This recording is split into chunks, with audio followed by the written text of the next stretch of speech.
जियो बहुत अच्छे, क्या बात है।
भैया हो,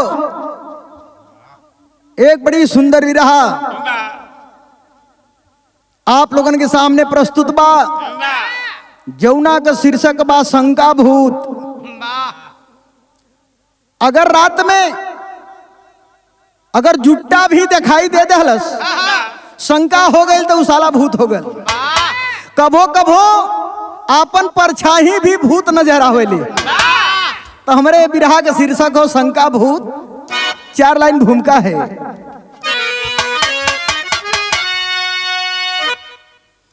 शंका जहां पे सबल हो गया,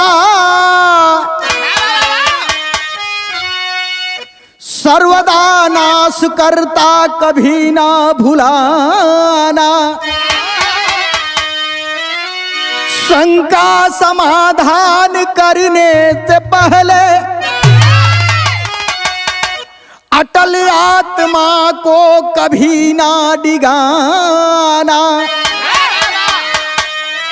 प्रथा है सती का महापाप भारी, नारी को जिंदा चिता में जलाना। बदल दो रिवाजे, बदल दो इरादे, नई रीति रोशन से रंग दो जमाना।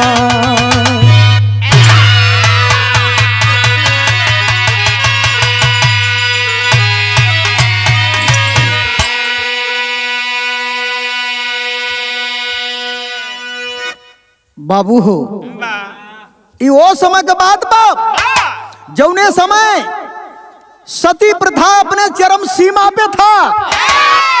अगर किसी स्त्री का पति अगर मर जाया करता था तो उसकी पत्नी को लोग जबरदस्ती से पकड़ करके उसकी चिता पर सुला करके उसको सती कर दिया करते थे। तो हर गाँव में एक परधाइन होली मास्टर भैया, गांव के मेहरारू कुल सोचली, अरे यार ये बतावा कि अगर ये आदमी मर जाला तो मेहरारून के जबरी चिता पे जो सती कर दिवल जाला। अगर मेहरारू मरे नहीं तो मर्दन के काहे ना जलावल जाला। ये अन्याय बा। गांव के मेहरारू अपनी में मीटिंग कैली, प्रधान के बोलौली। प्रधान जी फैसला सुनौलन। का फैसला सुनौने? एक लाइन यहाँ गजल की टुकड़ा हो।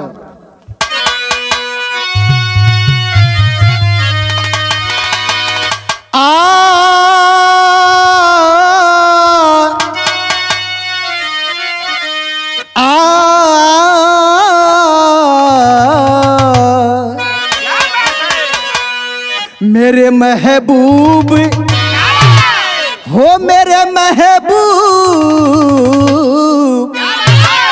मेरे महबूब मेरे साथ बड़ा चाल किया। मेरे महबूब बहुत अच्छे।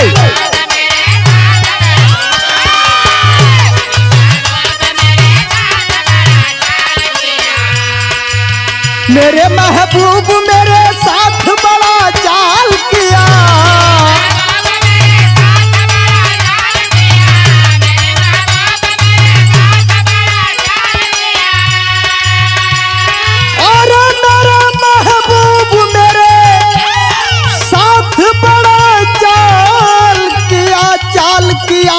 चाल किया चाल किया, प्यार मांगा था प्यार मांगा था,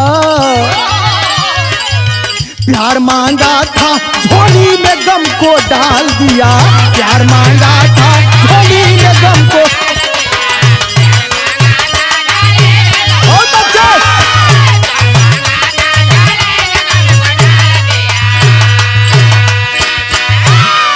लेकिन कवि जी भाव कितना सुंदर है बिरहा के अंदर लिखलन। का लिखलन? समय की मांग है, अरे समय की मांग है, समय की मांग है दुनिया को ये बताना है, समय की मांग है।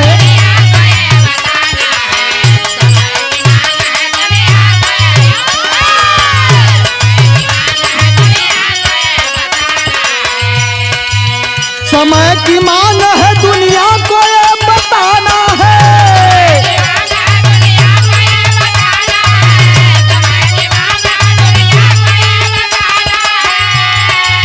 और समय की मांग है दुनिया को ये बताना है, बताना है, बताना है। मरेगी नारी तो, अरे मरेगी नारी तो, मरेगी नारी तो मर्दों को भी जलाना है, मरेगी नारी तो।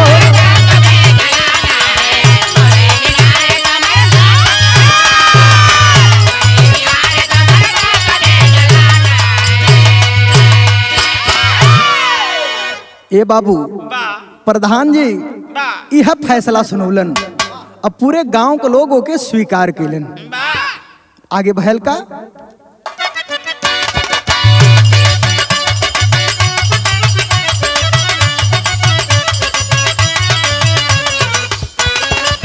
भगेलू नाऊ का गवना हुआ जवानी में, भगेलू नाऊ का गवना हुआ जवानी में, मची खुशहाली धूम धाम दूनों प्राणी में।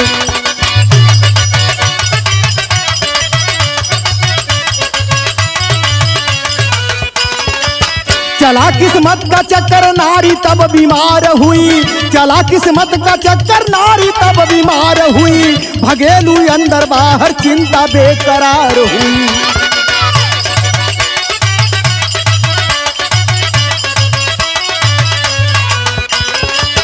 गांव की नारियां सब जुट के घर में आई हैं, गांव की नारियां सब जुट के घर में आई हैं, उठाई चादर तो मरी ही लाश पाई है।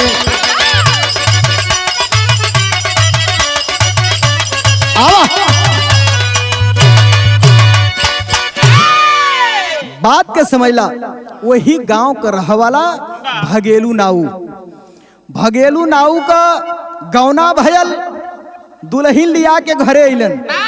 आ कुछ दिन बीतल, दुल्हनिया को तबीयत खराब हो गई।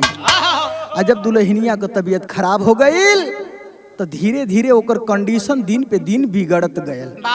आ जब बिगड़त गयल तो हर भगेलुआ के चिंता सतावे लगल, भगेलू के चिंता सतावे लगल कि हे भगवान ऐसन न होख कि कहीं हमारे मेहरुआ मर जाए।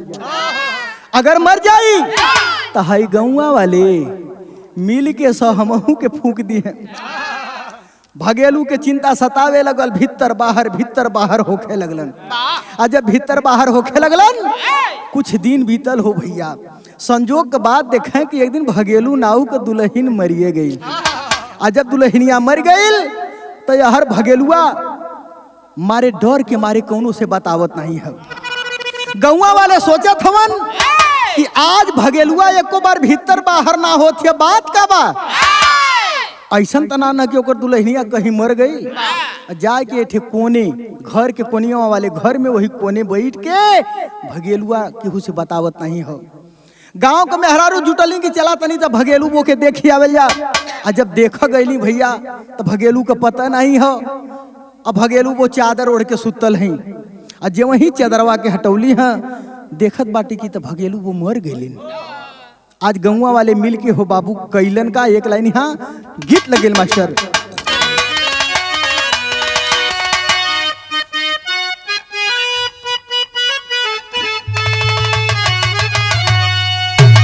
वाह, जौने समय रामदेव गुरु गुल्लू गुरु का जमाना रहे, लोग बतावा कि ये गीत के जब गावा तो मुर्दा में जान आ जाए।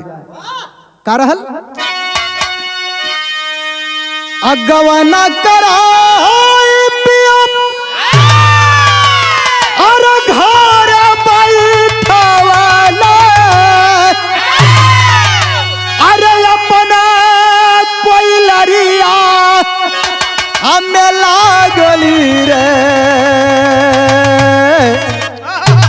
निरमोही दगा दे के अरे भागली रे, निरमोही दगा दे के। क्या बात है?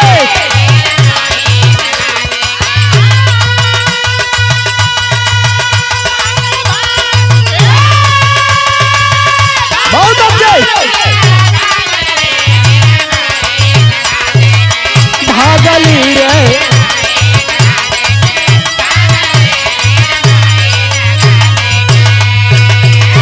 आया भैया। लेकिन हर गांव वाले जब खबर पौलन है, और जब गांव वाले खबर पौलन तो भैल का मास्टर,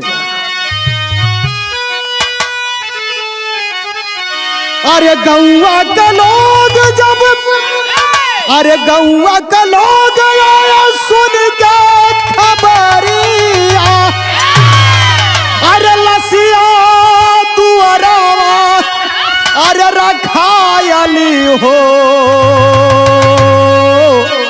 अरे पाके मौका भगेलुआ, अरे पाके मौका भगेलुआ, अरे परायल हो पाके मौका भगेलुआ।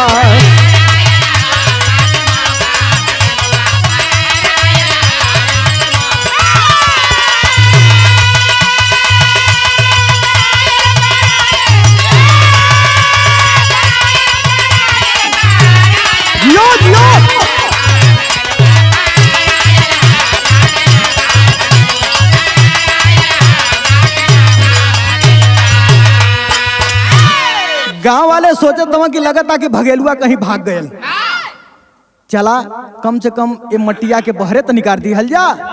गांव वाले मिल के हो भैया वो लाश के दुल्हन के जब वही बाहर निकलन, बाहर निकाल के पोरा पे सुतौल है, तबले हर भगेलुआ कोनियवा वाले घर में से निकल के चलल पड़ाए। ये हर भगेलुआ निकल के भगल है, और जब भगल है तो गौवा वाले कैलन का, अरे पकड़े है लोग कुछ दूर दौड़ाई,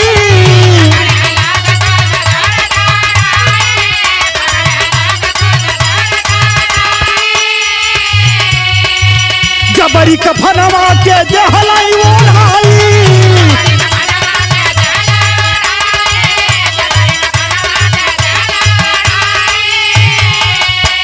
अरे रोव भगेलुआ कराला दोहाइया, अरे चिंता से मुहवा झुरायल हो पाके मौका भगेलुआ पर रायल हो पाके मौका।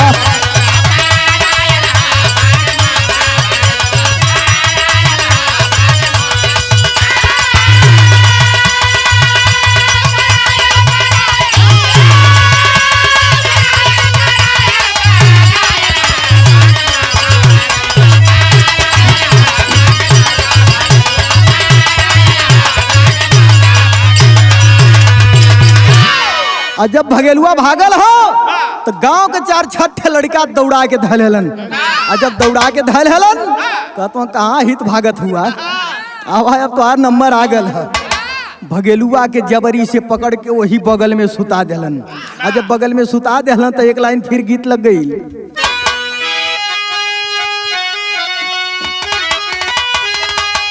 अरे झूलनिया का गुजावा, अरे झूलनिया का गुजावा, अरे टूटल ये राजा, अरे झूलनिया का गुजावा, अरे टूटल ये राजा, जवनिया में गड़िया छूटल ये राजा।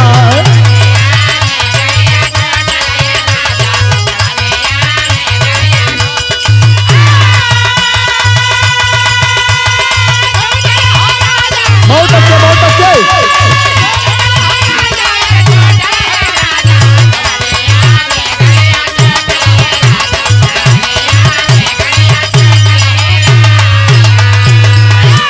हर गांव वाले मिल के करत का हमन। अरे बसवा का डोलिया, अरे बसवा का डोलिया, अरे फनायल ये बाबू, अरे भगेलुआ जिंदा बनायल ये बाबू।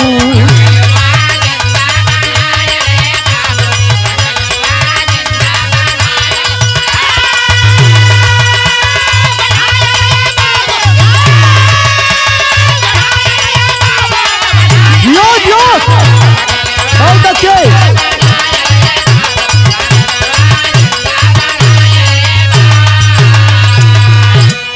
अरोम भगेलू अब बुझायल दिया नावा, अरे गौवा का लोग लेके अइले मसनावा।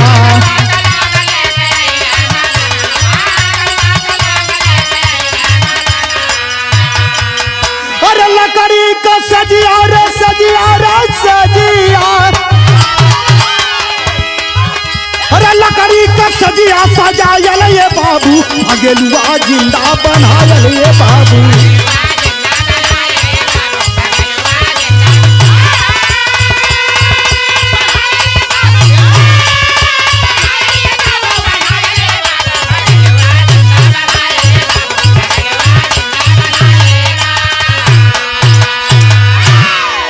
भैया हो गौर करेंगे, आज गांव वाले दोनों अर्थी के उठा लेलन, दोनों अर्थी के उठा करके ले करके श्मशान घाट पे पहुंचलन।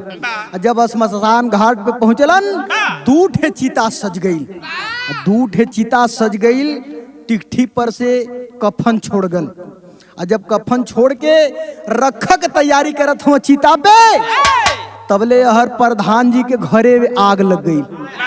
एक ठौरे के नजर पड़ल, कहला अरे अरे प्रधान जी के घर में आग लग गई।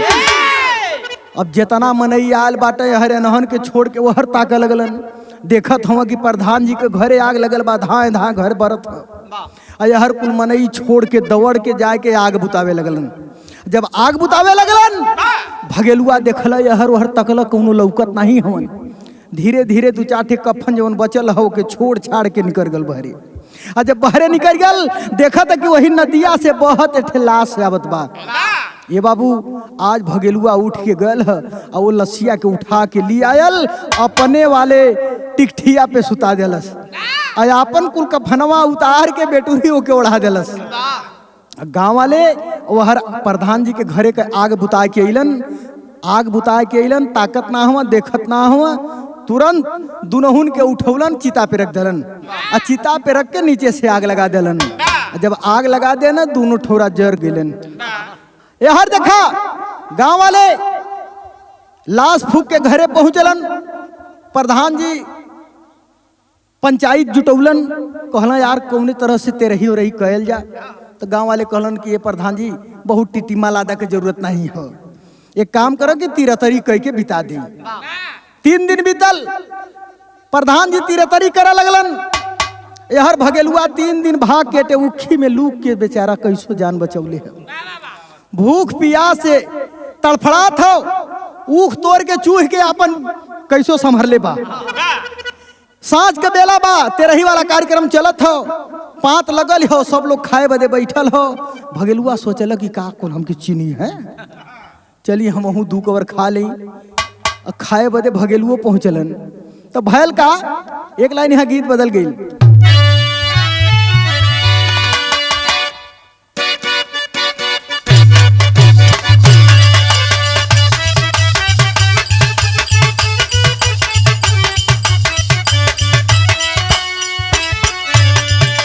काने में बाली ओठे पे लाली, हाथ में लेके रुमाल, सावर गोरिया।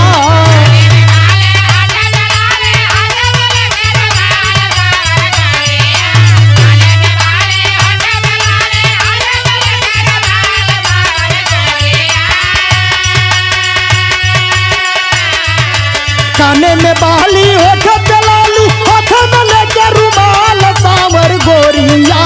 कहावा हो कतवलू गोरे गाल, सावर गोरिया।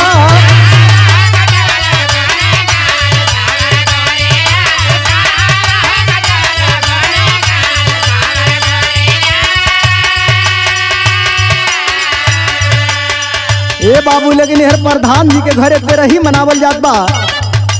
प्रधान के घरे गमी मनाव भोजन गयल निकालऊ है भगेलुआ।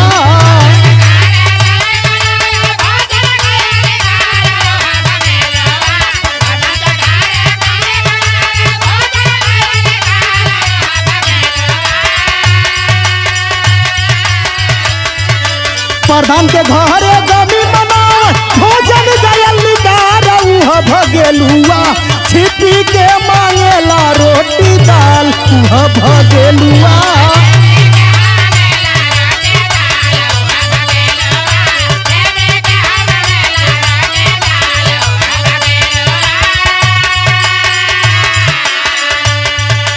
पंडित जी का परल नजरिया भागन लागे फेंक पतरिया।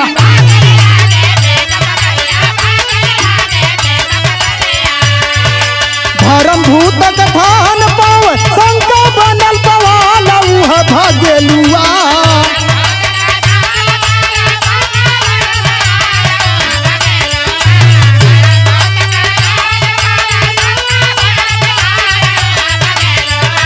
धर्म भूत कथा न पाव धर्म भूत कथा न पाव शंका बनल पवाल है भगेलुआ।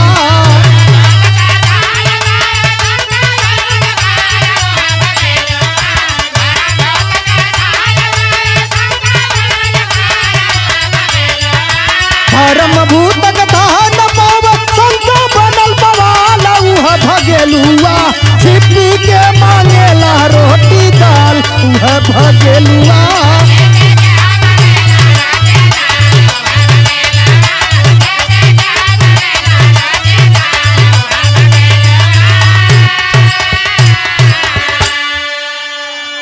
भगेलुआ बोलत ना हूँ कैले हो तबले पंडित जी का नजरिया पड़ गई कि कवन सरवा खाली हूँ करत है। अब पंडित जी जे वहीं लपक के है तरह निहुर के तकला हाँ आ तबले भगेलुआ के देख लेलन। आ जब भगेलुआ के देख लेहलन पंडित जी फेंक के अपना जवन है कि लाठी डंडा पत्तल जवन लेहले रहलन फेंक के पंडित जी उठ के चले पर आए। हल्ला करत हम चिल्लात और सारे भगा भगेलुआ आ गल भगेलुआ भूत हो गल। पंडित जी भागत बाटे हर जितना जने खाए बदे बैठल हुआ लाइन में सब लोग उठ उठ के अपन पुरवा पत्तल छोड़ छोड़ भगल। आ जब भगल तब भयल का बिरहा में टेरी लगल।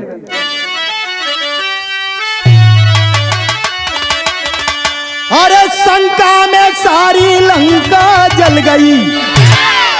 अरे शंका में सारी लंका जल गई। आयल भूत भगेलू बजा गांव में डंका।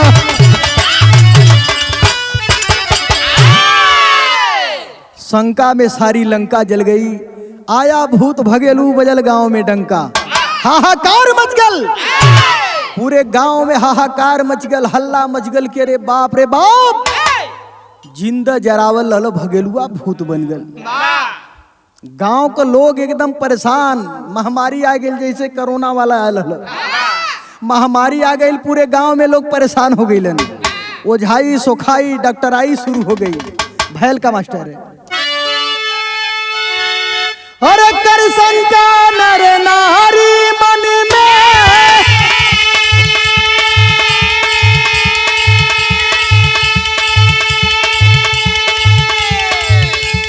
चिंता से पड़ गए बीमार।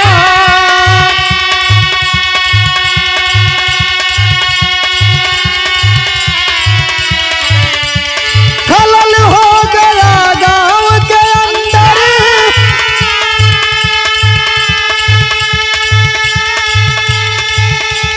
मरी गई मानो दुई चार।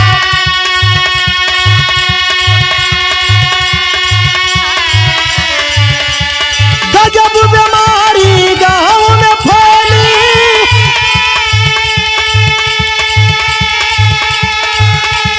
वैद्य डॉक्टर हुए बेकार।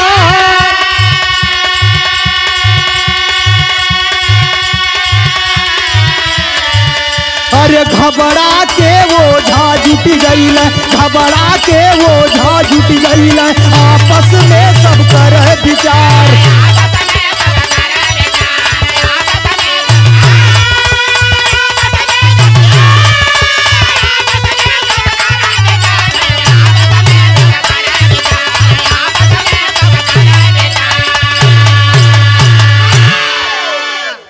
वैद्य डॉक्टर परेशान हो गईलन, मरे वालन का संख्या बढ़ गईल, लोग ओझा सोखा बोलोलन। ओझा सोखा जुट करके ओझाई करे लगलन, ओझाई करे लगलन तो भैल का एक लाइन गीत फिर बदल गईल।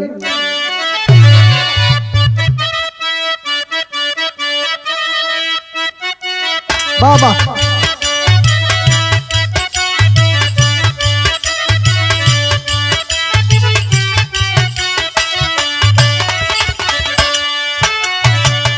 कैला ओझाई ओझा तोरे लावानिया हो, तोरे लावानिया हो, भैली भगाउती सवार।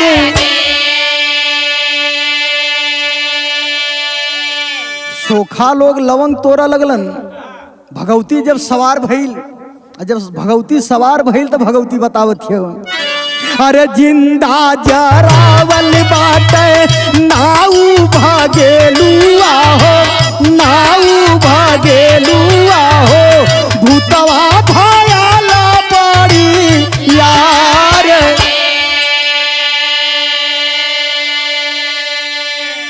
ओझा सोखा लोग बतावत हो कि यार बहुत बड़ा लोगन गलती कैले हुआ, तो लोगन के ऐसा ना करे के चाहत रहल। जिंदा भगेलुआ के जरौले हवा उ तो बहुत बड़ा भूत बन गया। इतना ना जब भूत बनल तो वो में सट कैठ गई ने, पेटवा में लहले बाटे मरुआ मसानावा हो, मरुआ मसानावा हो, चुरई न भाई लाओ कर नार।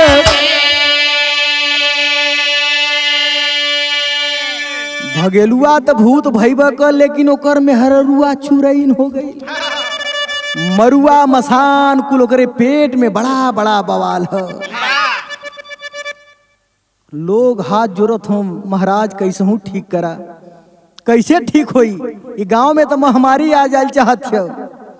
ओझा बाबा बतावत होन, अब बकरा चढ़ावल जाई, गठरी करावल जाई, गठरी करावल जाई, बैठी बनारस के मझार।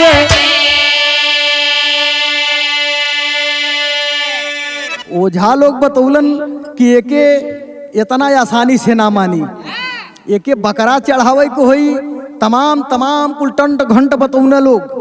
गांव वाले गांव में चंदा बेचारे जुटा जुटा के लिया के ओझा लोगन के देहले, अब ओझा लोग रुपया पाके आ लेके चलना है बनारस की ओर।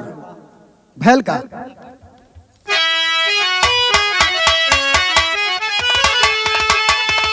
अरे रुपया पाके, अरे रुपया पाके ओझा करे ओझाई गौआ जाने ना, अरे काशी जाके काटे खूब मलाई गौआ जाने ना।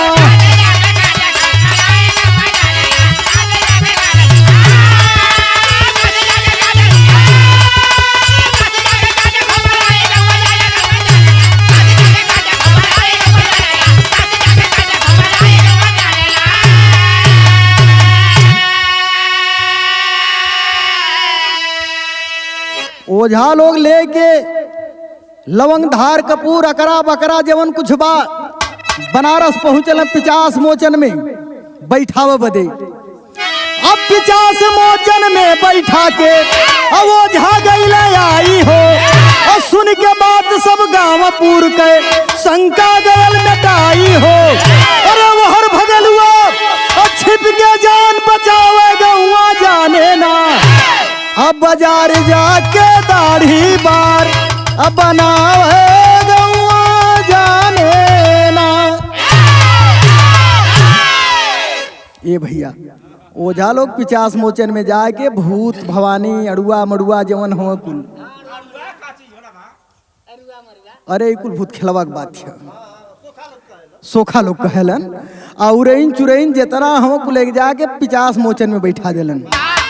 हर भगेलुआ बेचारा अपन रोजी रोटी चलावे बदे कुछ दूर पे जाए के कहीं से छुड़ा और कैंची का व्यवस्था बनूलस।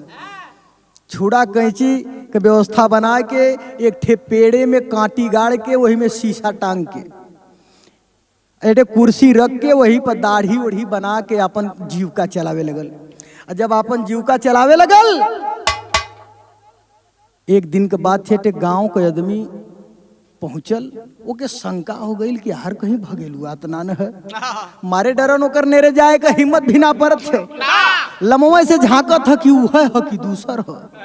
देखला कहते यार तो भगेलुआ लगत है। गयल गांव में हल्ला कैलस, गांव में हल्ला कैला, रे बाप रे बाप, ये तो भगेलुआ फिर आ गल। गांव वालन में खलबली मच गई। भैल का आल्हा में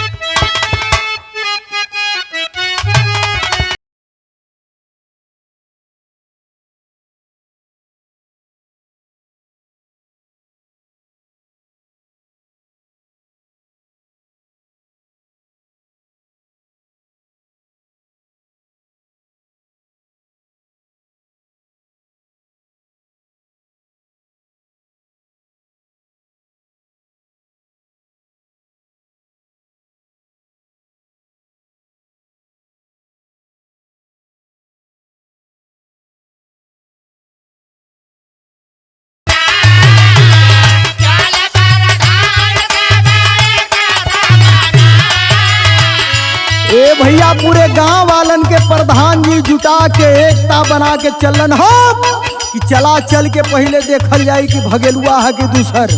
अगर भगेलुआ ना होई तब तो ठीक है, लेकिन अगर भगेलुआ होई तो ओझा लोगन का एको पद छोड़ल ना जाई।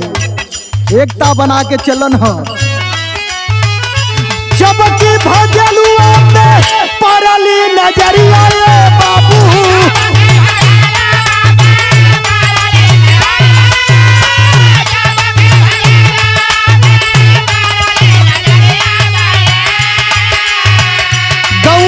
लोग सब गईले हो परा।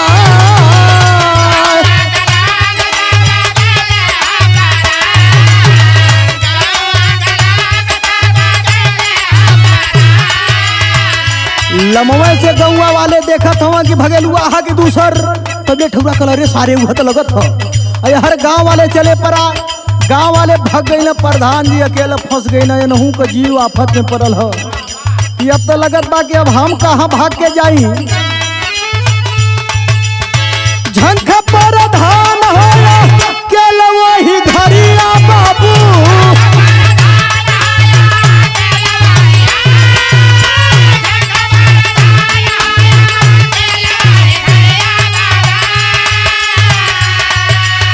ले बाबा जरंग बलि जनवा हो बचा।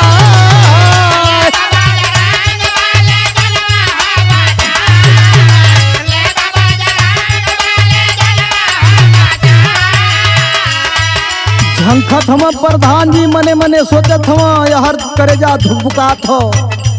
हे बजरंगबली, दुहाई बजरंगबली कहे शंकर भगवान काली माई दी बाबा, अगर भगेलुआ हो वो करी तो हमके धरन, हमार जान बचा ली है आज कौनो परिस्थिति में। हिम्मत बना के प्रधान जी चलने। पूछो प्रधान भूत पता की अदमिया बोला,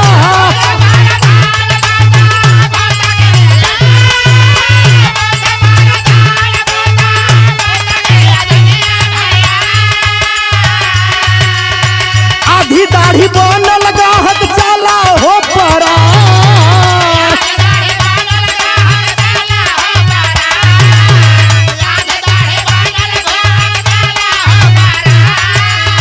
मधुरी बचनिया में बोलेला भगेलुआ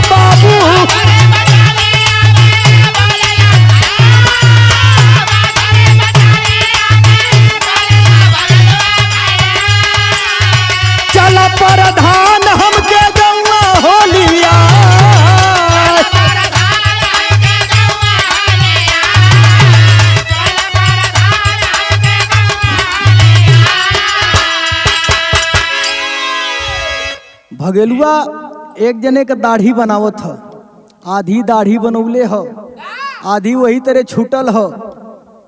प्रधान जी जाके कहलन कि भाई तू भगेलू हुआ? अरे बाप रे बाप, गहकवा सोचत ह। प्रधान जी कहला अच्छा तू सही सही बता दा भाई कि तू भगेलू हवा की भूत हुआ? अरे बाप रे बाप, इतना बतिया जब ग्राहकवा सुनलस, कुर्सिया पर से उतर के चलल पर आए, भागत के जाके गिर गयल, ठेगुना छिला गयल, मुंह थुराई गयल। कहलो रे बाप रे बाप, तो हम भूते से दाढ़ी बनवावत रही है। भागल गल बेचारा घरे बीमार पड़ गल। यार भगेलुआ खड़ा भल, कहला दुहाई प्रधान जी अब से भी हमार जनवा बचाला। कहला रे सारे तू तो बड़े उपद्रव कैले, कैसे तो जान बचाई? कहला कि एक काम करा कि हमके पहले घरे लिया चला। कहला कि अब तो गांव में महामारी आ गई ही, तो के फिर लिया के जाई, फिर लगा तक कोरोना मतीन महामारी आ जाई, अब मत तो के घरे ना ही लिया जाई। कहला दुहाई प्रधान जी कैसो हमार जान बचाला। प्रधान जी लेके पहुंचल गांव में, और गांव वाले देखत हम कहत हम प्रधानों बौराए गए। कहो मर्दवा उ तो भूत लियवले आवत हो, ई तो भूत लियवले आवत बा, लगत बा कि तो बड़ा बुराई हो जाए चाहत बा। गांव वाले धड़ाधड़ अपने घर में हल्के कुल दरवाजा बंद कर देलन। वही खिड़की में से झांकत हवन कि देखा तो भगेलुआ है कि भूत है। गांव वाले बोलावत हवन कि आवा मर्दे, भूत नहीं हो, मानव मदे को तैयार नहीं हवन। प्रधान जी पूछल अब हित अब का होई? भगेलुआ कहला प्रधान जी एक काम करा कि हमके पहले ही नीबी के पेड़ में बांधा, यही नीबी के पेड़ में बांध के बोलावा तब ई सोई है। प्रधान जी नीबी के पेड़ में बांध के गांव वालन के बोलऊ ना, एक ठोरा केवाड़ी खोल के हिम्मत बना के चलल। जब हिम्मत बना के आल तो धीरे धीरे कुल पूरे गांव के लोग जुटलन। और जब पूरे गांव के लोग जुटल तो भगेलू है बतावत हन का बतौलन।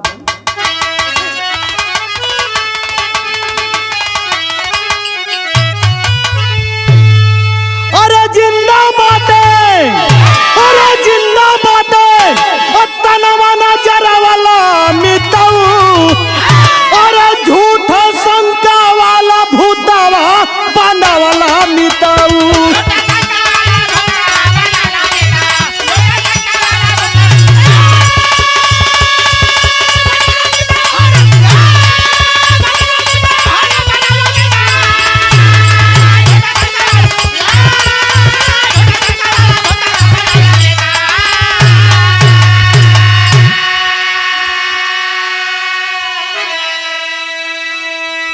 भगेलुआ बतावत हो अयगिया लगल सब गईला पराई, तबले बहत एक मुर्दा गईल आई।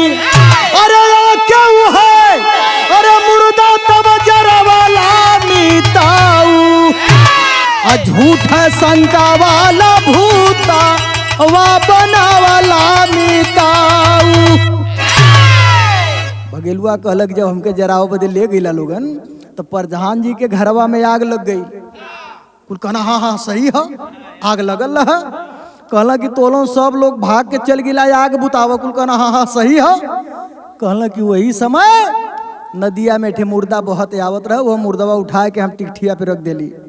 हम जवन है कि जाके उखिया में लुक गईली। और बतावत हो कि भूखिया पियसिया से जरात रहल तनवा, गईली प्रधान घरे कर हम भोजनवा। अरे डर के मारे हम के भगवाला मिटाऊ, झूठा शंका वाला भूता वा बनावाला मिटाऊ। कहला तीन दिन बदवा जब कि प्रधान जी तेरहिया करत रहला, तो ही बसवरिया वरिया हम ही बैठल हली। जब हम ही बैठ के खात रहली तबले हम पंडितवा भागे लगल। मुँह के देख के जब भाग गयल तो सभे भागे लगला। तो कुल कहा हाँ हाँ सही है, ये एकदम सही कहत। कहला तब बतावत है अरे झूठा हम के ओझा लोग अरे गठरी कराए, अरे देवी और देवता का महिमा घटाए।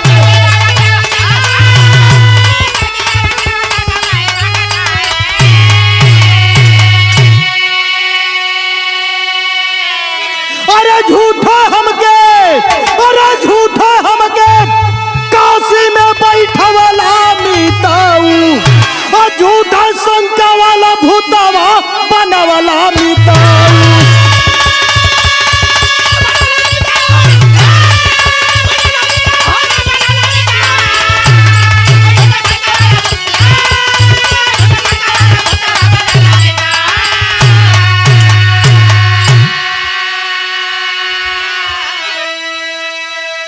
गौवा वाले कहो तो हाँ यार ये तो कुल बतिया जानत है।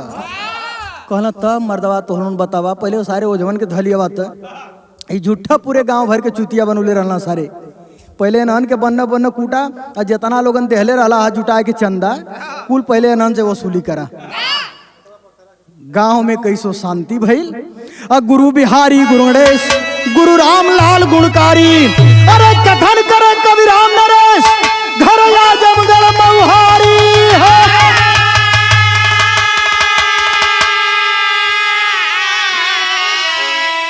अरे शंका में सारी लंका जल गई, अरे शंका में सारी लंका जल गई।